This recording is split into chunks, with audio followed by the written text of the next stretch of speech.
Hello hello, j'espère que vous allez bien. Je vous retrouve pour la page du Pumpkin Autumn Challenge. Cette vidéo du coup sera postée le 1er septembre. Le challenge commence le 1er septembre, donc je suis désolée, elle vient un peu en retard cette vidéo, mais avec bébé et une fille c'est un peu compliqué, surtout qu'on prépare la rentrée scolaire aussi. J'ai sorti mon t-shirt Muse, je crois que je vous l'avais montré mais l'année dernière, l'automne dernier. Donc voilà, c'est un t-shirt de la collection d'automne mais d'il y a 2 ans je crois. Alors ils font plus autant de pubs mais ils existent toujours et j'avoue que j'ai pas checké depuis que j'avais acheté celui-là et celui de Noël, enfin Noël d'hiver. Je suis pas retournée sur le site mais voilà, j'ai ressorti pour l'occasion le fameux t-shirt. Je vais vous donner les grandes catégories, mais je vous donnerai pas le nom de toutes les sous-catégories, je vous mettrai juste le mot-clé du livre que j'ai choisi. Alors je vais regarder souvent en bas parce que j'ai ma liste ici, et je vous mettrai les petites couvertures ici, parce que j'avais un peu la flemme de sortir chaque livre pour les re-ranger après, donc on va faire ça comme ça. Alors pour le premier grand thème, donc automne frissonnant, j'ai choisi Hellbent de Leigh Bardugo pour le mot-clé fantôme, parce que dans le premier tome, donc qui s'appelle La 9e maison, si je dis pas de bêtises en français, on suit Alex Stern, c'est un peu de la Dark Academia, qui va être recrutée par une société secrète et en fait elle a la particularité de voir les fantômes. Donc voilà tout simplement pourquoi. J'ai vu des avis plutôt mitigés sur le tome 2, donc à voir, je sais même pas si c'est une duologie, si la saga est terminée ou s'il y aura un autre roman qui va suivre. Mais Hellbent, il me semble qu'il est sorti il y a un moment, donc je sais pas trop s'il y aura une suite. Ensuite, j'ai choisi l'encyclopédie féerique d'Emily Wilde d'Ever Fawcett pour le thème, enfin le mot-clé plutôt créature, parce qu'on va suivre du coup Emily Wilde qui va mener une étude sur les fées, les fae peut-être, je sais pas trop, parce qu'en anglais et en français j'ai l'impression que c'est pas la même chose, mais voilà, sur des créatures. Donc je l'ai mis pour ce mot-clé là, j'aurais très bien pu mettre n'importe quel roman avec des dragons, des gobelins, n'importe quoi, mais bon voilà, celui-ci me faisait envie, surtout qu'il fait très automnal, tout comme Hellbent. Je trouve que c'est Hellbent qui fait plus Dark Academia, donc parfait pour l'automne, et Emily Wilde, voilà, qui est un cozy fantasy, donc parfait aussi pour l'automne, bien que on aurait pu le lire n'importe quand. Et nous avons du coup La chasseuse et l'alchimiste d'Alison Saft, donc pour le mot-clé alchimie, donc tout est dans le titre.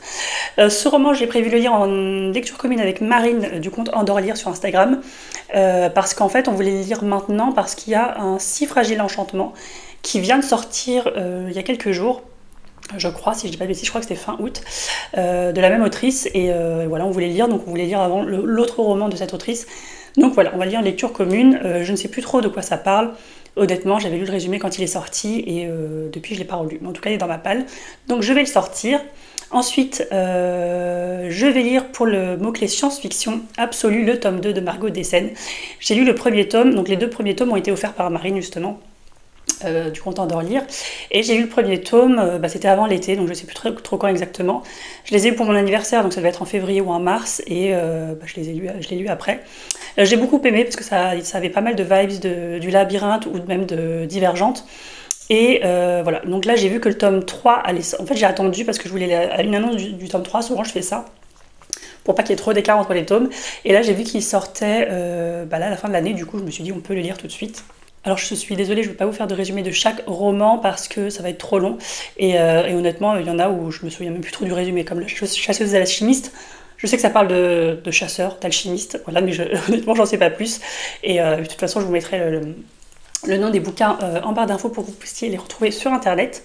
Ensuite, on va passer à l'autre grande catégorie qui est automne, douceur de vivre. Donc automne frissonnant et automne, douceur de vivre sont les grandes catégories qui figurent chaque année dans les menus. Donc pour le mot-clé cosy et gourmandise, j'ai choisi The Spell Shop de Sarah Beth Durst, qui est sorti cette année. Je crois qu'il est sorti au mois de mai ou au mois de juin. Je crois que c'est ça. Donc c'est la cozy fantasy. Donc, de toute façon, vous voyez par la couverture que c'est très cosy. Donc je pense que ça va être une lecture toute douce. A priori, en fait, on va suivre du coup une jeune femme qui va venir dans cette ville, en fait, qu'elle ne connaît pas, et donc s'approprier la maison. Et en fait, je crois qu'il y a une histoire aussi de fabrique de confiture, si je dis pas de bêtises, de jam, et puis il y aura une histoire de magie aussi qui va être impliquée. Mais voilà, j'en sais pas beaucoup plus. J'avoue que j'ai lu le résumé quand je l'ai précommandé, donc c'est pareil, hein, c'est un livre dont j'ai entendu beaucoup de bien, mais dont je ne me souviens plus du résumé. Ensuite, pour le mot-clé féminisme, je me suis mis Un jour de nuit tombée de Samantha Shannon, qui est le préquel du Prieuré de l'Oranger, que j'ai lu cette année, en début d'année, je ne sais plus. Et là, pareil, je vais le lire en lecture commune, mais là sur tout le mois de septembre, parce que c'est un beau pavé de 900 pages, si je dis pas de bêtises, avec Marine toujours, et parce qu'on a lu le premier en lecture commune, même si je crois qu'à la fin, je l'ai un peu lâché.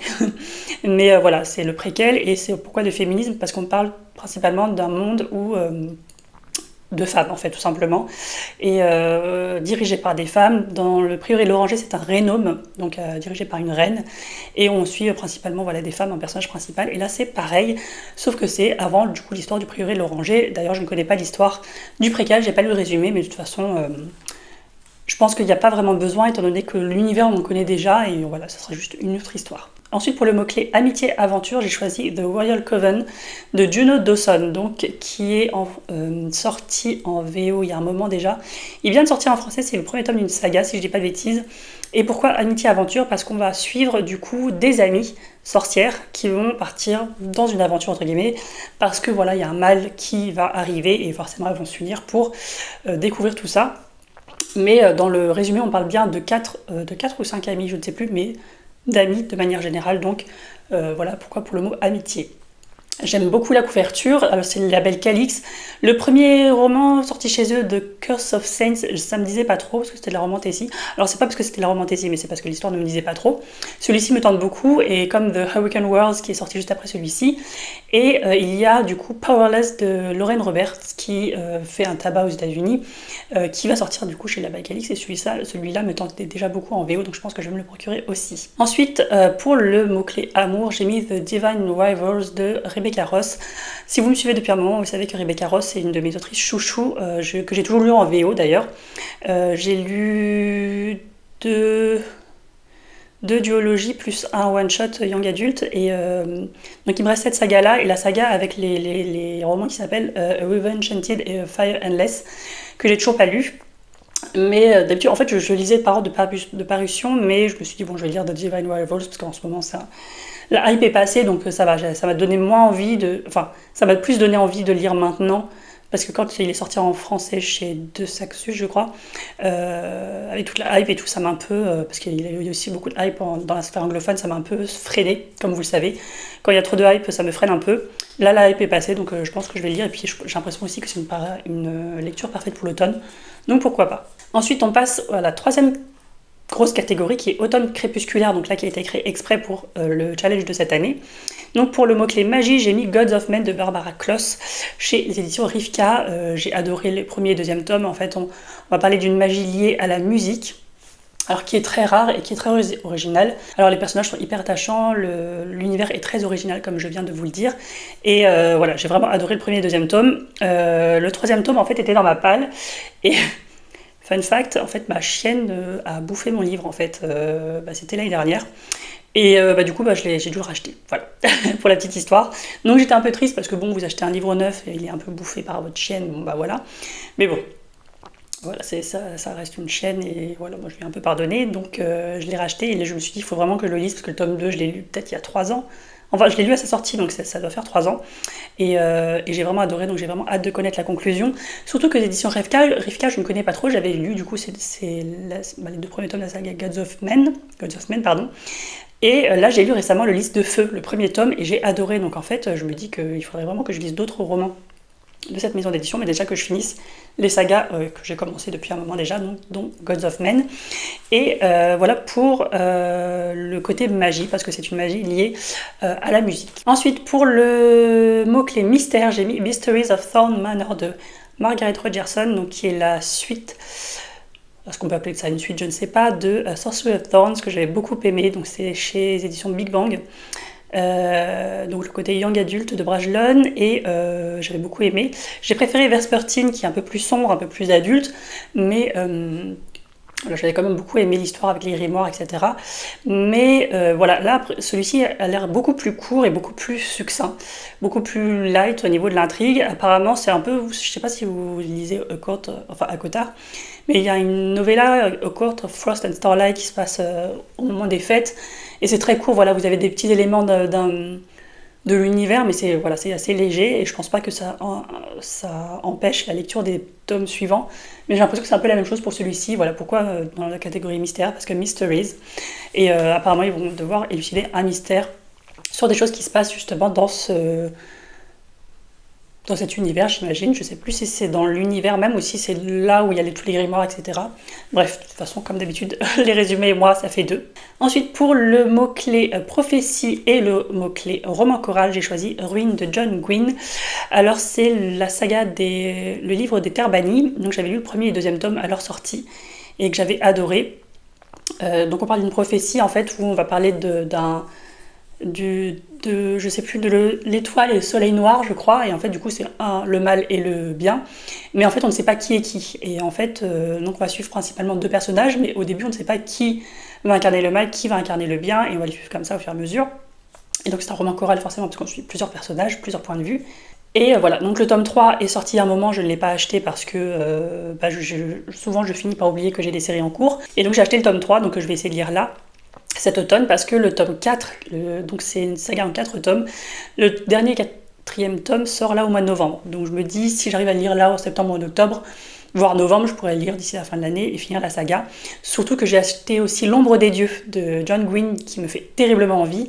C'est une nouvelle saga, donc plus avec une mythologie viking, nordique, etc. Emily de Perfect Flow et Mel de Mel Books ont adoré, et j'avoue que ça m'a poussé à l'achat. Mais j'avoue que je voulais peut-être finir l'autre saga de John Gwynne pour ne pas en avoir deux d'affilée, mais apparemment on m'a dit que les univers étaient tellement différents qu'on pouvait les lire en même temps, c'était pas un problème, donc je verrai en fonction de mes envies. Ensuite, pour le dernier, donc pour les mots-clés démons, fantasy et mythologie, j'ai choisi Dark Star Burning Ash Force White d'Amélie Wenzhao. Excusez-moi, c'est très long comme titre. Donc j'avais lu le premier tome qui est... J'avoue, je me souviens plus du premier tome. Bon, je vais vous mettre la couverture du premier tome aussi. C'est une duologie avec de la mythologie asiatique et où on va parler de beaucoup de créatures différentes parce qu'on va parler de dieux démons. Donc pourquoi pour le mot-clé démon. Et voilà, on va se baser sur une mythologie asiatique et c'est de la fantaisie, voilà, tout simplement. Et vous avez, comme vous verrez sur la couverture, voilà, un tigre, un dragon... J'avoue que je ne sais plus en fait, mais voilà, ce sont les démons, les dieux démons. Et en fait, on va rencontrer une fille qui n'a pas connaissance de base de ses pouvoirs. Et sa mère est morte en la protégeant, mais elle ne sait pas pourquoi. Et elle va découvrir au fur et à mesure pourquoi. Et dans cet univers, la magie est interdite et ne doit être pratiquée que par des magiciens. Et sinon, c'est interdit. Et elle va rencontrer un jeune homme qui pratique cette magie qui est censée être interdite. Et voilà, va suivre une intrigue. J'ai adoré la fin du premier tome, c'est hyper poétique parfois et c'est très enchanteur avec tout ce folklore. Et le tome 2 est sorti il y a très longtemps d'ailleurs, et j'ai toujours pas lu. Bon, voilà, comme d'habitude, hein, moi les séries, en fait, quand je lis un tome et que le tome suivant n'est pas sorti, je finis par oublier. Quand tous les tomes sont sortis, ça va, parce qu'à chaque fois, quand je suis sur le point de finir un tome, j'achète le suivant, mais quand le tome n'est pas encore sorti, sort dans 1 an voire 2 ans, j'avoue que j'oublie et voilà. Donc cette année j'ai terminé pas mal de séries, l'année dernière aussi, donc je suis plutôt contente. Donc voilà pour les romans de Mappal du Pumpkin Autumn Challenge. Je suis désolée, c'était très succinct, je n'ai fait quasiment aucun résumé, mais je vous mettrai les titres en barre d'infos. J'avoue que j'ai pas trop le temps parce que là mon bébé va réclamer le biberon. Et j'avoue que pour caler entre 2 biberons et entre ma fille qui a besoin quand même elle a 7 ans, donc elle a quand même besoin d'attention, qu'on fasse des choses avec elle. Voilà, je vais pas la mettre devant la télé toute la journée. Mes créneaux pour filmer sont très courts et voilà, dès que je peux sauter dessus, j'y vais. Mais voilà, pourquoi je peux pas faire des longues vidéos comme avant de 30-40 minutes parce que j'ai pas ces 30-40 minutes en fait, tout simplement. Donc voilà, sur ce, n'hésitez pas à me dire si certains de ces titres vous disent, si il y en a que vous avez dans votre palle et que vous voulez faire une LC, n'hésitez pas à me le dire. Moi j'aime beaucoup faire des LC parce que justement on peut partager en direct en fait les impressions. Et aussi dites-moi si vous les avez déjà lus, aimés, pas aimés, voilà, votre ressenti, etc. Et n'hésitez pas à me mettre un petit commentaire avec peut-être des feuilles rappelant l'automne, des citrouilles, des fantômes, des araignées, tout ce que vous voulez qui rappelle Halloween aussi, pour l'algorithme si jamais vous n'avez pas envie de mettre de commentaires. Et sur ce, moi je vous retrouve pour une nouvelle vidéo qui sera probablement un vlog.